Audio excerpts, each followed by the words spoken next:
Assalamualaikum warahmatullahi wabarakatuh. Jumpa lagi dengan saya, Lolita Sari. Akan bahas kali ini tentang modul yang dari UT, pengembangan koleksi, KB1, yaitu tentang konsep dasar pengembangan koleksi. Sebelumnya saya ucapkan terima kasih Anda telah datang ke channel saya, dan semoga ilmu yang akan kita bahas kali ini bermanfaat bagi Anda semua, terutama khususnya mahasiswa UT yang mempelajari tentang pengembangan koleksi. Ya, dalam modul yang diterbitkan oleh Universitas Terbuka ini tentang pengembangan koleksi yang dikarang oleh Laksmi, itu terdiri dari 9 modul. Itu yang pertama modul pertama tentang pengembangan koleksi, kemudian modul kedua tentang kebijakan pengembangan koleksi, kemudian modul ketiga tentang kebutuhan informasi pengguna, dan kemudian modul keempat anggaran pengembangan koleksi, modul kelima proses seleksi bahan pustaka, modul keenam pengadaan koleksi cetak dan inventarisasi, modul ketujuh tentang pengadaan koleksi cetak dan elektronik. Kemudian modul ke-8 perawatan dan penyiangan koleksi, dan modul 9 yaitu tentang evaluasi koleksi. Nah, untuk kali ini kita akan bahas modul pertama, yaitu tentang pengembangan koleksi, khususnya kali ini bahas tentang KB1 yang berkenan tentang konsep dasar pengembangan koleksi. Oke, sebelum memahami konsep dasar pengembangan koleksi, Anda harus memahami bahwa pengembangan koleksi itu merupakan salah satu unsur dasar dalam perpustakaan. Kekuatan dari perpustakaan itu dilihat dari kekuatan koleksinya yang disediakan dan disesuaikan dengan kebutuhan penggunanya. Laksmi dalam modul pengembangan koleksinya itu selalu mengacu kepada pendapat dari Evans dan Saparano. Dia menyebutkan bahwa tujuan pengembangan koleksi atau dalam bahasa Inggrisnya disebut dengan collection development, itu bertujuan untuk mentransfer informasi dan mengembangkan pengetahuan. Artinya dengan pengembangan koleksi ini petugas perpustakaan atau pengelola perpustakaan atau pustakawan itu berusaha untuk mengadakan koleksi sebagai upaya untuk memberikan informasi dan pengetahuan yang disesuaikan dengan nantinya disesuaikan dengan kebutuhan dari penggunanya. Hal ini dimaksudkan adalah untuk supaya tidak mubazir ya, ketika dia akan membeli suatu koleksi, maka tidak akan terjadi suatu kemubaziran dalam pengadaannya, atau jangan-jangan salah beli sehingga apa yang dibeli itu tidak bermanfaat untuk penggunanya. Dan kemudian untuk memahami pengembangan koleksi ini ada beberapa kegiatan, yaitu 9 kegiatan dalam proses pengembangan koleksi. Yang pertama adalah mengidentifikasi. Mengidentifikasi ini adalah kira-kira judul-judul apa yang akan diadakan. Nah, ini biasanya mengidentifikasi ini pustakawan itu akan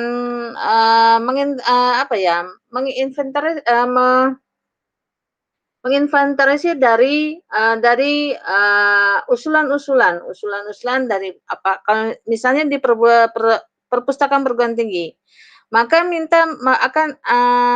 pustakawan akan meminta usulan dari para dosen, sivitas akademiknya, dosen atau mahasiswa. Dan kemudian yang kedua adalah menyeleksi. Nah, setelah diinventarisasi, diidentifikasi judul-judul yang telah ditetapkan, maka mengadakan suatu seleksi. Nah, seleksi ini apakah nanti dilihat dari judulnya, kemudian tahunnya, kemudian siapa pengarangnya dan sebagainya. Ini proses penyelesaian disesuaikan dengan anggaran dan juga disesuaikan dengan kebutuhan yang diprioritaskan untuk tahun yang akan diadakan. Dan kemudian pengadaan. Nah, ini adanya pengadaan. Pengadaan di sini yaitu misalnya, mulai memikirkan apakah melalui vendor atau ataukah, beli langsung kepada toko buku. Nah, biasanya untuk perguruan tinggi itu biasanya dia harus melalui, vendor dan sebagainya karena, anggarannya agak lumayan banyak. Kemudian mengorganisasian dan kemudian adanya pengolahan. Nah, ini, diolah dan kemudian ada penyimpanan dan kemudian menginterpretasi, pemanfaatan dan penyebaran. Nah, proses, ke-9 kegiatan ini itu selalu berlangsung setiap tahun. Jadi setiap tahun ada pengadaan ini berputar seperti itu. Misalnya misalnya tahun 2019 akan mengadakan, pengembangan koleksi, maka akan melalui proses-proses, 9, proses ini. Untuk menghindari ketidakbermanfaatan yang akan diadakan, sehingga membuat efisiensi, anggaran ya yang telah ditetapkan oleh suatu, perpustakaan. Oke, kemudian, mungkin Anda bertanya, apa sih sebenarnya pengembangan koleksi itu? Menurut Evans bahwa pengembangan koleksi adalah proses memenuhi kebutuhan informasi masyarakat secara tepat, waktunya tepat, dan tepat guna dengan memanfaatkan sumber daya informasi yang dikelola oleh perpustakaan atau dikelola perpustakaan lain. Artinya adalah dengan pengembangan koleksi ini, maka, itu tadi yang setelah saya bilang, bahwa, dalam mengadakan koleksi itu harus berdasarkan kebutuhan. Namanya pengembangan. Pengembangan kan berarti kan, sebelumnya perpustakaan itu telah memiliki koleksi, ya setelah sudah memiliki koleksi, kemudian bagaimana ini cara mengembangkannya, inilah pustakawannya harus memahami konsep-konsep dasar dalam pengembangan koleksi. Sehingga, proses yang tadi yang 9 alur ya, 9 alur yang telah diungkapkan tadi,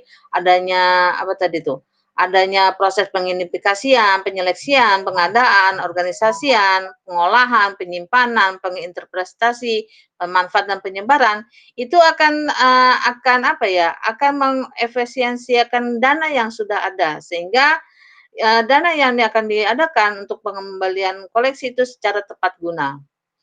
Dan kemudian, ini ada, ada eee,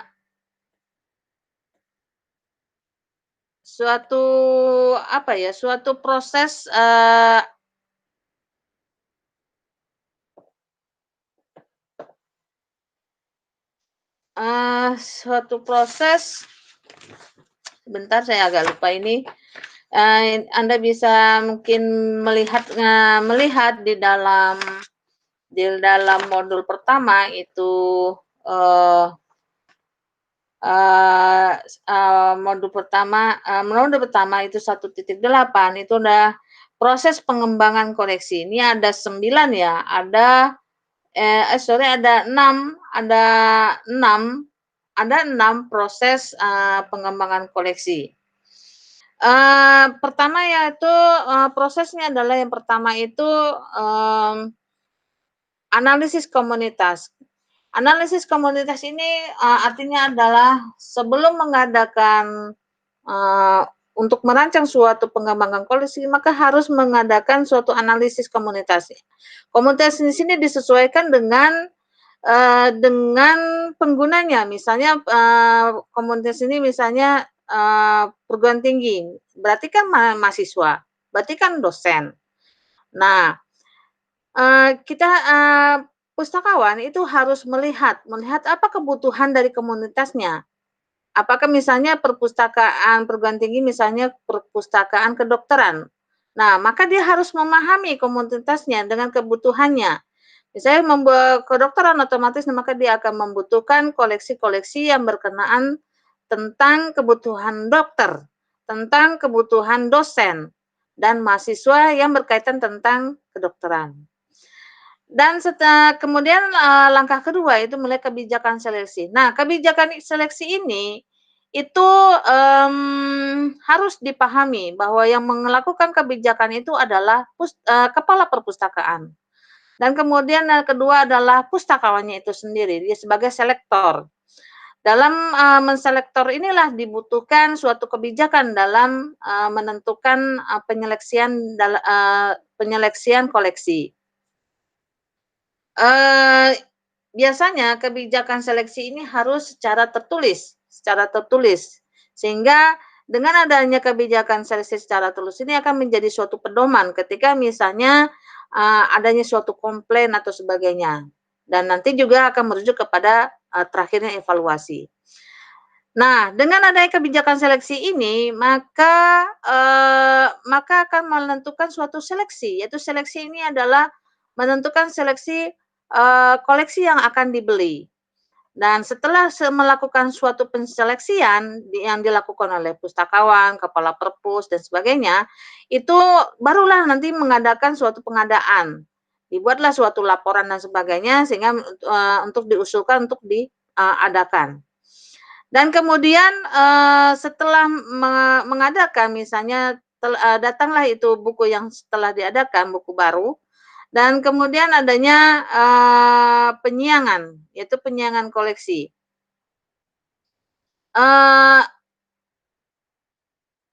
Artinya bahwa penyiangan di sini ada buku-buku yang tidak update lagi, maka ini harus disiangi. Ada namanya konsep-konsep reading. Nah, penyiangan ini tentu saja harus melalui stok opnam dan sebagainya. Ini prosesnya panjang. Nanti mungkin di dalam modul berikutnya akan dibahas lebih lanjut. Dan kemudian setelah itu tahap berikutnya adalah melakukan evaluasi koleksi. Nah, evaluasi di sini biasanya pustakawan itu harus melakukan melakukan suatu survei atau suatu penelitian kecil-kecilan untuk mengevaluasi koleksi yang telah diadakan. Nah, semua langkah-langkah dari analisis komunitas, kebijakan seleksi, pengadaan koleksi, penyiangan koleksi, dan kemudian evaluasi koleksi, ini semuanya dilakukan oleh pustakawan. Karena pustakawanlah yang memahami apa kebutuhan penggunanya dan apa yang tidak dibutuhkan oleh penggunanya. Otomatis keterlibatan pustakaan tidak juga bisa sendiri untuk melakukannya semua, harus ditentukan juga melalui survei-survei kecil kepada pengguna kepada pengguna untuk mengetahui koleksi-koleksi apa yang dibutuhkan. Mungkin itu untuk sesi kali ini, artinya dalam konsep dasar pengembangan koleksi ini, bahasa mudahnya adalah bahwa pustakawan harus memahami apa itu koleksi, apa itu pengembangan koleksi, sehingga koleksi yang diadakan itu menjadi suatu kekuatan di dalam perpustakaan. Karena kekuatan perpustakaan terletak kepada koleksinya selain SDM dan sebagainya. Selain dana ya, ada dana, ada SDM, dan koleksi. Mungkin itu dari saya, nanti kalau ada pertanyaan silakan saja, bisa Anda inbox, tulis di bawahnya. Dan nanti kita akan lanjutkan pembahasan kita tentang